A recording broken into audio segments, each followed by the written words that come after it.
So the full-time result has just gone behind us here at Eamon DC Park. It's another surprise result in the First Division. Galway United coming from behind to beat Longford Town by 2-1. And I'm delighted to say Mark O'Gwill joins me now on Between the Stripes TV for the League of Ireland review show. We're going to run through the Premier and First Division results. But first, Mark, I want to get your story because it's quite unique. You fly into every League of Ireland game. I tend to try and make it to every League of Ireland game I can. You have the choice between flying and taking a ferry, and tonight I took the ferry at 5 o'clock coming from work now. From the Aran Islands? From the Aran Islands, from Inishmore, yeah. So I think I gauged it the last day. I think it was something like 60 kilometres or something. It takes about 2 hours, I think, to get out to Eamon DC Park, and then I have to stay the night in town. I have to stay the night, so I need accommodation, and then I head out the next morning. Normally. Brilliant. And where did the passion for Galway and League of Ireland come from? It was actually my brother, and playing FIFA as well, actually, funny enough, in career mode. I started getting into it, and then my brother said, do you want to come to a Galway game with me? And I said, sure. And I think it was against Dundalk in the semi-finals of the EA Sports Cup. Right. And then I went to the game where we got relegated, and ever since then I've just been hooked. Brilliant, absolutely brilliant. Yeah. So there we go. FIFA does have an effect. Some people ask whether it does or not, but there we go. We will speak more about the game that's gone on behind us, but we'll run through the Premier Division results first. So Dundalk 2, Cork City 0. Dundalk are looking quite good at the moment, aren't they? They really are. I think they started out the season kind of mediocre in a way. I thought they'd be doing a lot better with Vinnie Perth and how their squad has been lining out. But to be honest now, I think I'd expect a 2-0 against Cork. I think that's a very well expected win. Yeah, a bit of a disappointment for Cork because obviously they had the little bounce back now with the new management team coming in, but they've gone down to probably their biggest rivals over the last couple of years, and 2-0 it looks like a quite comfortable scoreline. So that's a disappointment for Cork, but I suppose they're fighting at a different end of the table this year than what they have in other years, really, aren't they? Definitely, yeah. I think it's been a huge shock that John Caulfield has kind of departed in a way, and that John Cotter has moved in to become first team manager. But I suppose kind of sometimes changes need to happen. We'll move along. The Dublin derby between Pats and Bows ended 1-1. So Bows losing more ground there on Dundalk, but I suppose it's not the worst result in the world. It was always going to be a tight one, that wasn't it? Definitely, yeah. I think before the start of the season you would have expected St. Pat's to be easily fighting for top 4 with the likes of Chris Forrester. Bohemians the same, but the way Bohemians have been going top of the table, I think they've been doing very well. Have you been disappointed by Pats? Somewhat, actually, yeah. I have definitely been disappointed by Pats. I was hoping to see them do quite well this season, but I'm surprised to see Bohemians get only 1 point against Pats. UCD 0, Shamrock Rovers 1. That game last time when they played was 1-1 up until about the 83rd minute, and Rovers went and scored 2 late goals to win 3-1. They've scraped it again 1-0 tonight. So UCD, they're tough opposition, but Rovers, they're getting them 1-0 wins, and obviously in a season where they're going for a title, they could be ever so crucial. I think Rovers are doing really well this season. I think I can definitely see them challenging for the league title, if not getting the league title, and hopefully doing well in Europe for the league. To see UCD only come away with a 1-0 loss, I think that's very good. They've been a bit rocky the last couple of weeks as well, so even though it's a defeat, maybe they can take a bit of confidence from that now. Exactly. And the fact is, now with exams coming up, they actually had a lot of their players out at the moment, so to get only a 1-0 loss against Shamrock Rovers, I think it's very good. I think it's good going forward. Looks like the game of the night at Finn Park, a 5-goal thriller, and Finn Harps have got another win now, 3-2 win over Waterford. Did you see that one coming? No, I really didn't. I don't think anyone's seen 5 goals coming, did they? I'm shocked, to be honest now. Waterford losing 3-2 against Finn Harps. I think Ollie Horgan, he's started catching results now. Started getting 3 points and everything. Ever since he got that win against UCD, I think he started to pick up results now, and I think Finn Harps might just be in for a shout for survival. And that's a bit of a worry for Waterford. Conceded 3 against Sligo last time out, 3 against Harps now, so that back four is looking very leaky. Very leaky, especially with Damien Delaney. I mean, I saw a stat there earlier that Damien Delaney has played every single minute so far in the League of Ireland, and the fact is he's conceded 3 goals tonight. I think that's a shock. I think that's a message. But his time with Cork was a bit disastrous in all honesty too, so maybe not that surprising. Plenty of goals in the First Division. Athlone 0, Bray Wanderers 5. Athlone had a superb start to the season, but the wheels have come off now in all honesty, haven't it?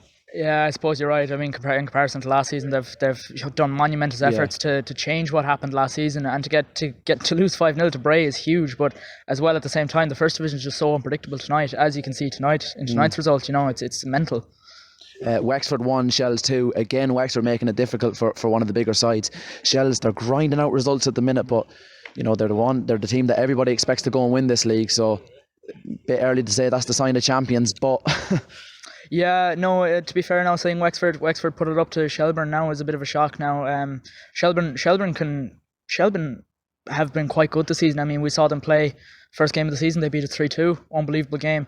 And I think they're starting to find their ground now under Ian Mars, and they're starting to get results. Yeah, it's all going to be about consistency and getting a run of results going. I suppose Shell's maybe not overly impressive in their performances, but they are doing that. And finally, we'll speak about the game that happened here behind us. Longford took the lead early on through Dean Byrne. A bit of a calamity from Kevin Horgan, the former Shamrock Rovers goalkeeper, but Vinny Flaherty with 2 trademark headed finishes in the second half to send the Maroon Army, as they call themselves here, into the raptures. So a great win for Galway. A huge win for us now. I mean, we're still 9th position, but this brings us huge confidence going forward. I mean, I've been talking to the lads recently, and they've been saying all we need is a few wins under our belt at home to get the confidence we need to move forward. And I think since our win at home against Wexford last week, 2 weeks ago, and our win this week today now, I think this will bring huge confidence to the team. Mark, thanks very much for joining us, folks. We have interviews from this game in Galway coming up. Neil Fenn and Alan Murphy, the 2 managers, will join us, as will Lee Stacey, and we should also have interviews from that Dublin derby. So make sure you hit the subscribe button. Find us on Twitter at Between Stripes. We're on facebook.com/Between the Stripes, and we're on betweenthestripes.e. Galway boss Alan Murphy joins me here at Eamon DC Park. United have beaten Longford Town by 2-1. Alan, your team were behind at half time. Did you feel that was unlucky at the time? Obviously it was a bit of a fortuitous goal for Longford, obviously a defensive mistake from your lads, but I thought it was quite an even first half. Yeah, I thought so as well. I thought again a really basic error by us.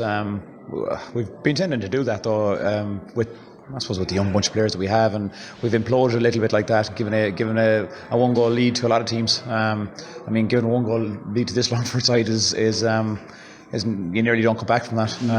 Like, I mean, what have they conceded? 2 goals up until the Cabinteely goal last weekend. So they're a really quality side.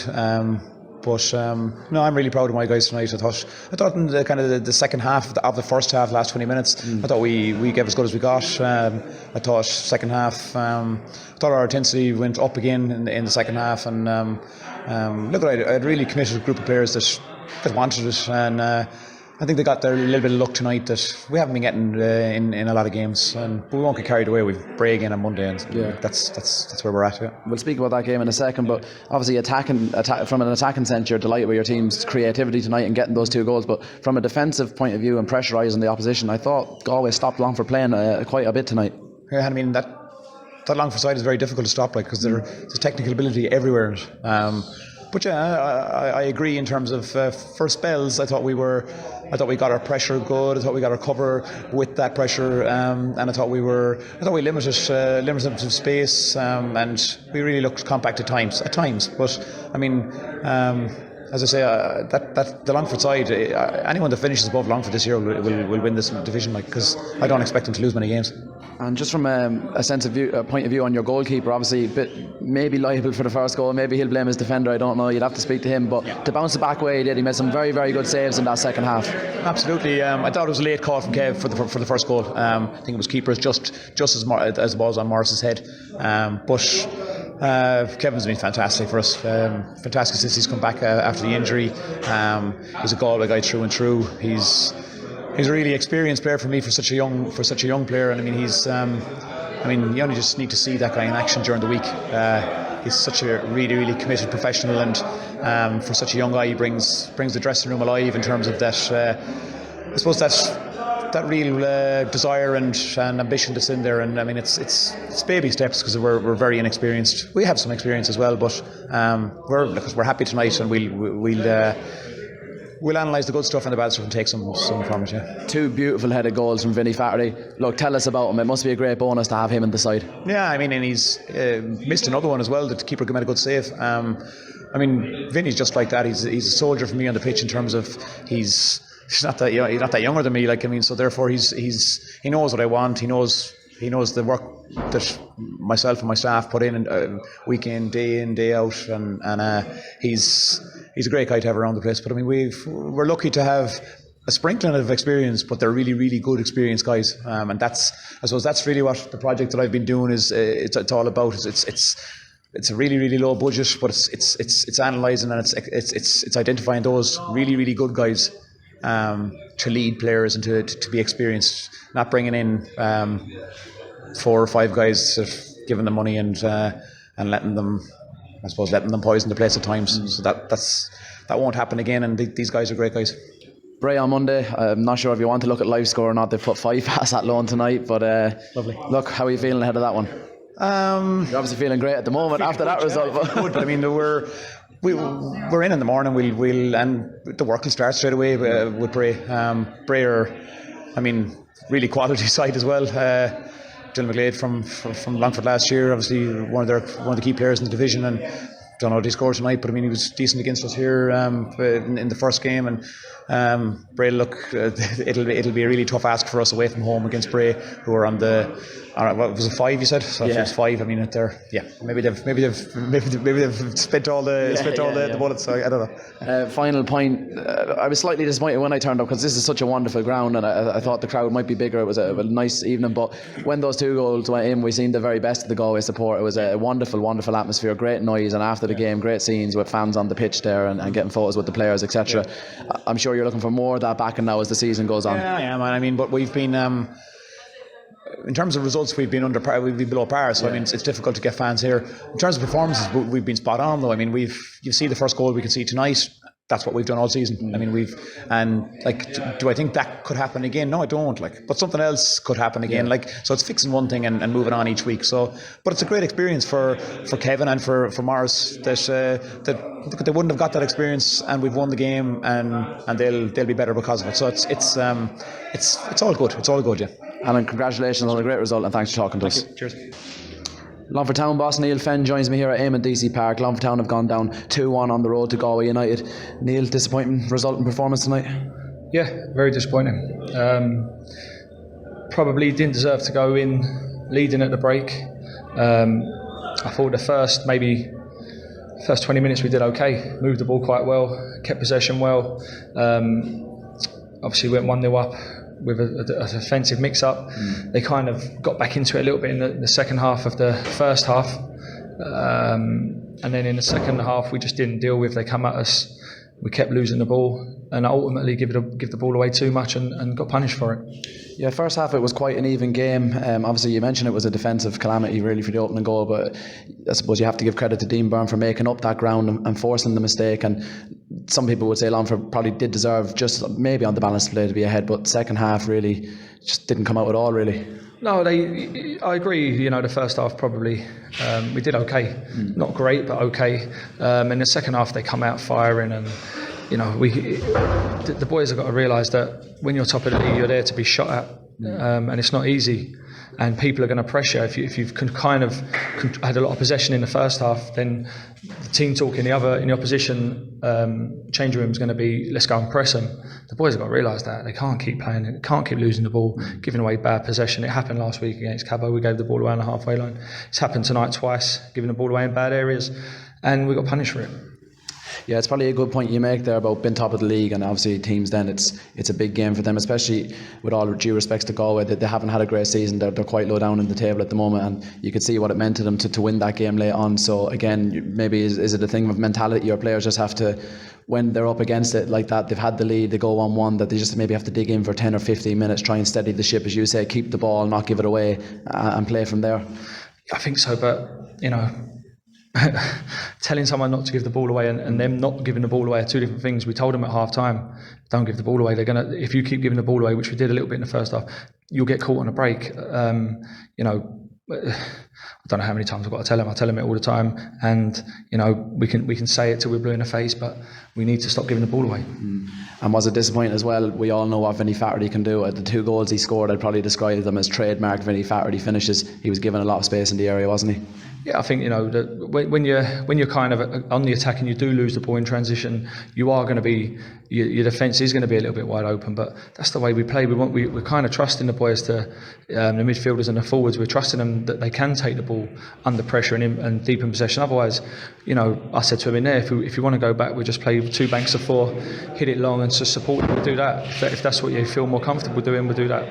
But I don't want to play like that. I know that they don't want to play like that, but we've got to be better. We're trusting them to be good in possession. They're in the team because they should be good in possession. That's why they're here, and they've got to stop letting themselves down.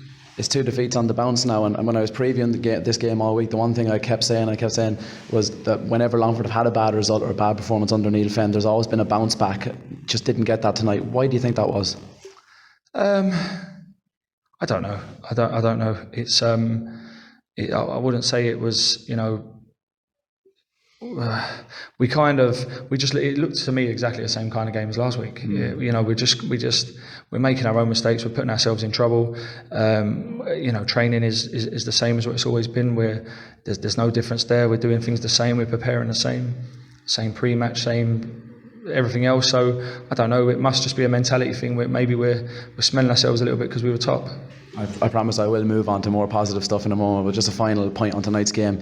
Set pieces and crosses, something your team has struggled with in the last couple of weeks. Start of the season, we've seen so many assists coming from the likes of Shane Elworthy, and the last couple of weeks that final ball has just been lacking again. What do you think the reason is behind that? Well, you've said it. The video's there for the lads to watch. I've said it to them. If you can't put the ball in the box, we'll get someone else to do it. If you can't get on the end of the ball in the box, then we'll get someone else to do it.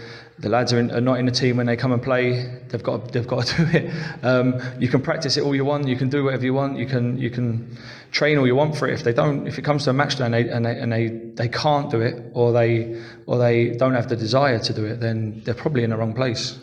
I suppose there's no better game now for the team to try and bounce back and get themselves going again and really focus now all week. It's the derby coming up against Athlone.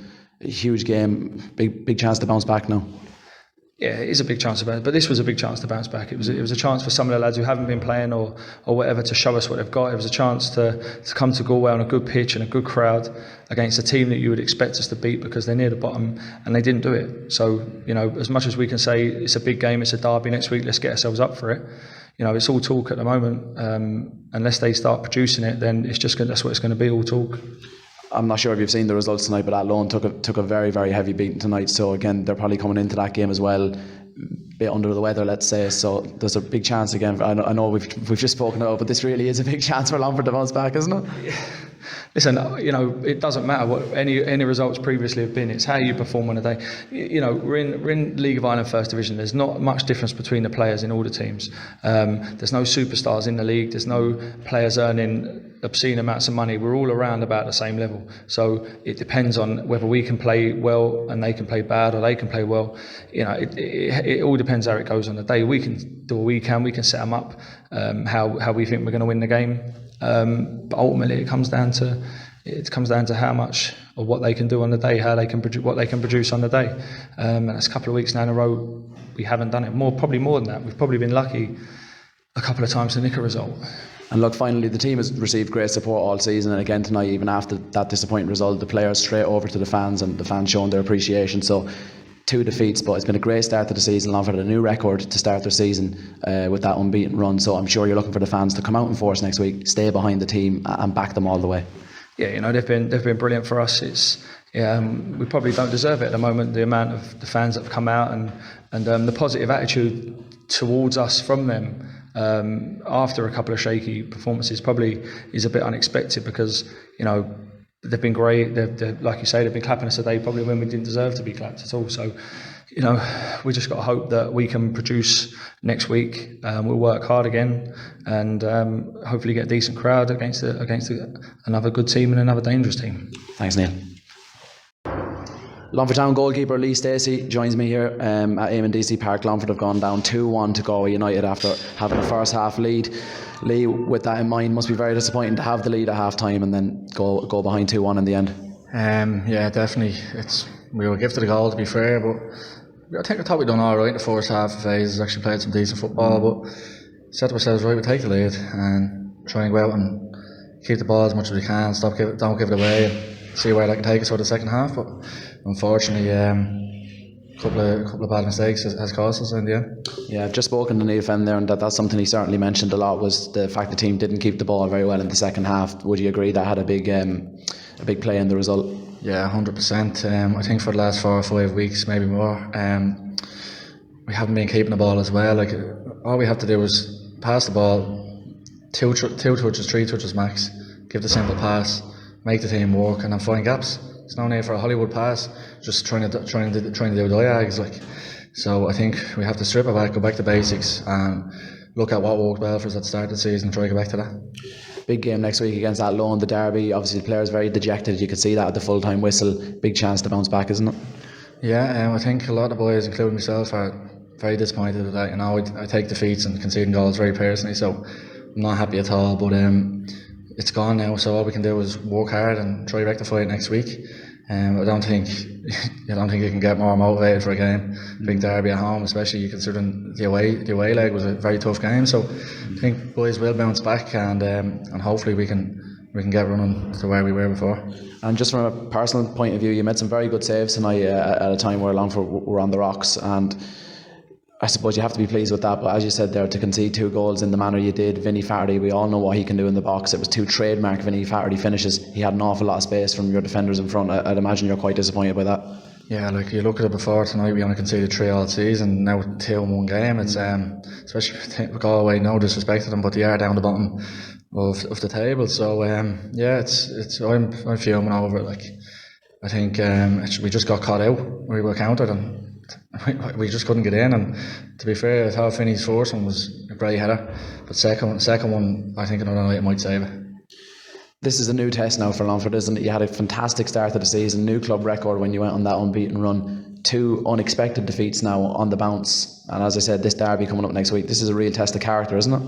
Yeah, well, I think if you look at the start we were really good, but we were well worth our division status, like top of the league for most of the campaign. But I think if we just get back to it and what we were doing, we have a good chance. Like I'm glad we had a dip when we did, and not later on in the season when it could be huge. So we can learn from this. We can learn a lot from it, and they're a good bunch of lads in there, and no doubt they will bounce back and take a lot from these 2 games.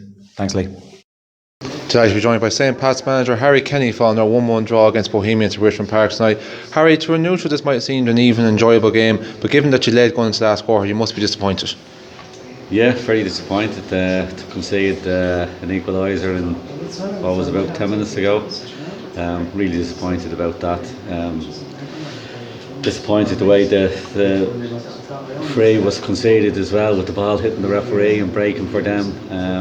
But anyway, these things happen in football, and it was a fabulous free kick in fairness to the lad that stuck it in, and good save from Brendan from the penalty.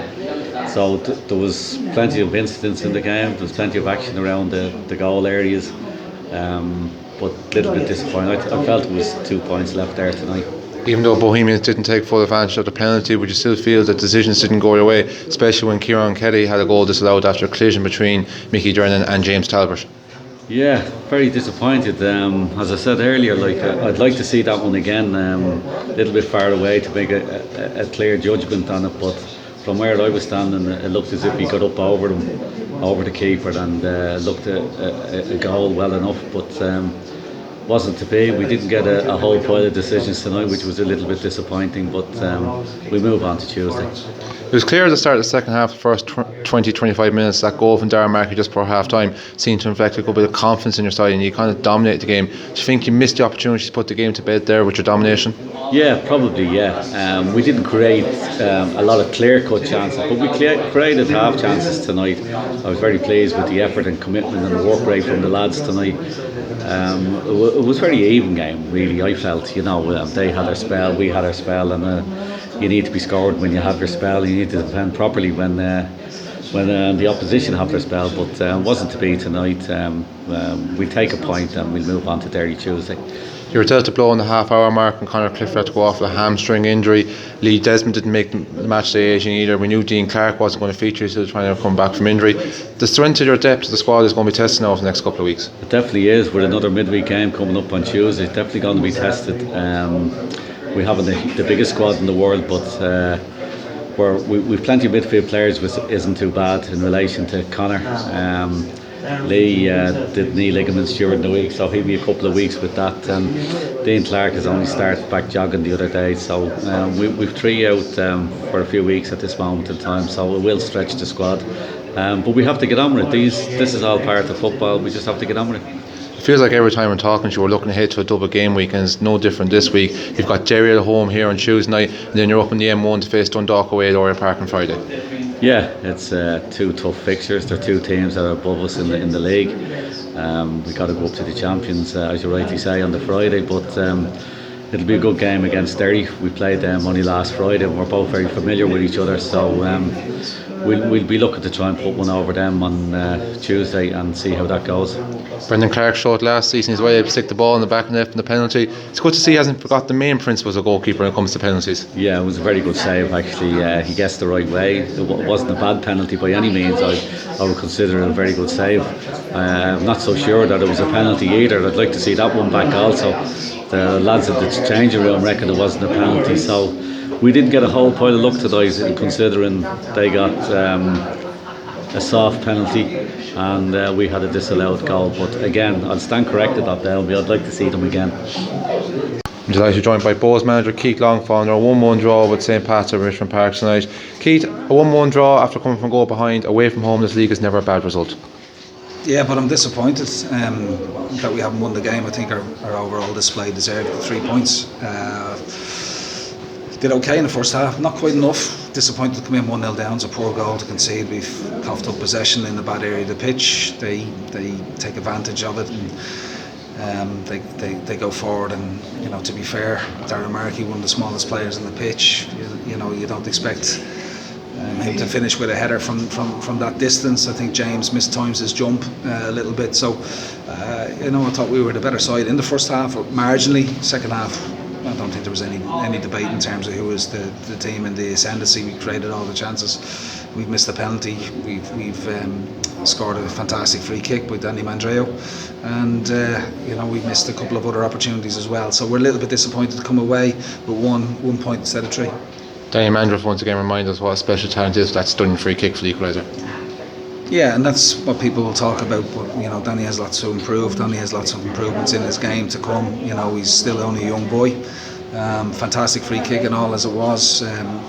You know, there's still lots of pieces of the jigsaw to come together for Danny in order for him to be a top player. And yeah, fantastic strike, great free kick, great moment. You know, and you know, I believe there's still more to come from Danny. You know, and you know, he's continued to put his head down. He's trying to develop and learn. You know, remember, this is his first taste of senior football at a competitive level. You know, so he's doing well at the moment for us, and long may that continue. Just over 2,900 games tonight. The Bows fans certainly played their part in that, filling out the away end. Yeah, fantastic, great travelling support. You know, we always seem to bring a big crowd here, but especially tonight we bring a fantastic crowd. So, you know, it's brilliant for our boys to come out and have that type of away support. I know it's a Dublin derby. It's only across the Liffey, really, isn't it? You know, so for our travelling supporters, but it's fantastic to see them come across in the numbers that we did, and we're happy that we've sent them home. Somewhat happy tonight that we haven't lost the game. Like I said, disappointed not to win the game, but you know, we've got to try and recover now and get ready for Monday, because that's going to be a difficult task for us. The draw keeps you 8 points ahead of St. Pat's in 5th place for that potential European spot in 4th place, but given the fact that Rovers and Dundalk won tonight, you're now 6 points off the top. We are nearing the halfway point in the season. Are you beginning to look at the table, or is it still too early for you? Well, we're in 3rd spot. We've been there for a while now, so I think it was important tonight that we didn't lose the game. Like I said, the ultimate feeling is disappointment not to have won.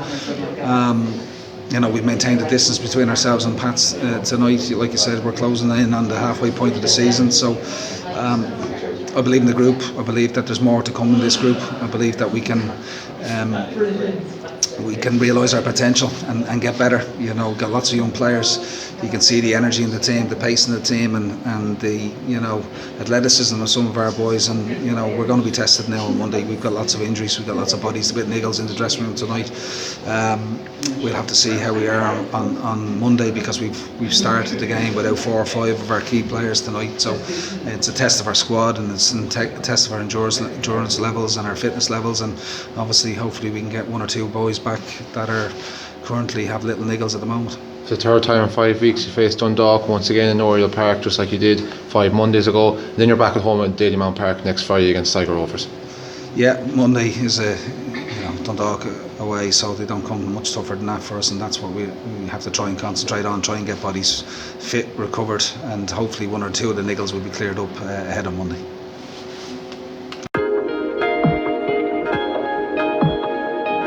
delighted to be joined by ex-Dundalk midfielder Stephen O'Donnell to talk about this Unite the Nations League Cup that was launched this week between the Irish FAI and the IFA. Stephen, what are your kind of thoughts on this? We've kind of seen a similar thing before with the St.Patrick Cup. Yeah, I suppose it's something new and different. It's a good initiative. I suppose the main thing you'd be taking out of it, the prize money is decent when you consider prize money for that game, for the one-off game is only it's half of what the league prize money is. So just show you the steps we need to take in our own league. But we put it this way, we'd be happy if we're in it because it means we've won our domestic league. You touched on the prize money. Is that maybe a little bit of unfair concern among the rest of the teams, because the league champions get a good bit anyway for instance in Champions League, and now they're kind of maybe going to pull further away from the chasing pack? Yeah, I suppose you could look at it like that. Definitely. I don't know who powers that be that came up. Obviously the FAI and the IFA came up with this competition, but as I said, our main concern is just to be in it, because as I said, if we're in it, it means we've gone and won our own league, which is very tight at the minute. A lot of teams sort of thereabouts, so we're just hoping to do our business right, and then we'll worry about that competition, I suppose, when it comes around. We've always, as touched on there, seeing a similar thing with the St.Patrick Cup, which is open to 3 or 4 sides from both leagues. Do you think that this is maybe another step potentially towards a United League, or is it a long way from that? I'd say still there's a lot of water to cross before you get there. But it has been mooted. People have said it would be a good idea, but I don't know how viable it is. Any new sort of initiative to get people's imagination, to north and south of the border is a good thing. And this game will be intriguing just to see, I suppose, where you stand in regards to whoever plays Linfield and that. And as I said, the prize money is good, and hopefully we're in it. We see that sectarianism is still a big problem in the game in Scotland to this stage. Do you think that could be a factor that might fear an All-Ireland League? I'm not sure. As I said, you don't know. But I don't think it's going to be anything short term. So by the time that comes around, you don't know where politics or whatever would be. But it's very hard to predict. You couldn't sit here now, and I couldn't stand here now and tell you what it'll be like. All I'm trying to tell you is that hopefully we're in this tie against Linfield, and we'll be happy with that. An extra incentive to win the league. Stephen, thanks very much for joining us on Between the Stripes TV. Thank you. Today we're joined by Stephen McGuinness to talk about United Unions Cup that was launched this week between the FAI and the IFA. Stephen, your thoughts on this idea? Look, like everything, any competition that can raise the profile of the players and raise the profile of the league is to be welcomed. I suppose the prize money is significant. Prize money of 100,000, 50,000 for the winners, 25 for the runners up, and 25 going to local communities is a positive. I think the timing of it is a little bit unfortunate, and the way the FAI announced it, I think could have been done a little bit better. To announce it just as our season has kicked off, with players having booked holidays and our own awards in right in the middle of it, is not ideal. But I think a tournament that brings prize money into the league has to be a positive. You mentioned there that the game is going to take place just the end of our season. The Northern Ireland season will be underway a couple of months at stage. Do you think maybe they might have a slight more advantage because they'll be very much in that competitive mode, while the champions of Ireland will be, as you mentioned, be on holiday mode? Yeah, to a certain extent, but when the prize money is 50,000, I think that might change the dynamics of it. I think the prize money is healthy. It's more than what you get for winning the FAI Cup, so I think the motivation for the players will always be there to play in any game that brings prize money like that. I think the timing of it is a little bit unfortunate, where our players will be looking for a break at the end of the season. But look, if it leads to maybe a bigger tournament where the prize money isn't just going to the top team, I think if you have a competition like that, some of our other clubs are struggling from a prize money perspective. So to give the club who's qualified for the Champions League, who've maybe already got £1 million, maybe looking at it and moving it down the ranks and maybe making it a 4 or 6 team tour, might be the way to go. Do you think also maybe the players could look at it as an opportunity to represent their country, because they're representing the best domestically of the Republic of Ireland versus the best domestically in Northern Ireland? Yeah, I don't think it's seen that way. It's the club versus club. I think you'd need a bigger tournament than a one-off game to build that type of momentum. I think the St.Patrick Cup was good. Unfortunately, the prize money that was involved in that, it all really does go down how serious people take it when there's prize money or European spots involved in it. So the St.Patrick Cup launched just after you kind of finished up playing, but you would have known a lot of players involved in it. What was the players gist that would have been involved in that time? Would it have been something that you enjoyed? Yeah, I think it was. I think St.Patrick Cup was something that the players really did enjoy. I think it's good to test yourself against other leagues, similar to when they play in Europe. I think it's important that you test yourself against the best, and I think to play against a Linfield or Glentoran or Crusaders, for our players it's good to gauge where they are. But like everything, I think winning our own league and winning our own cups is the most important, and it'll take a while for this to be established.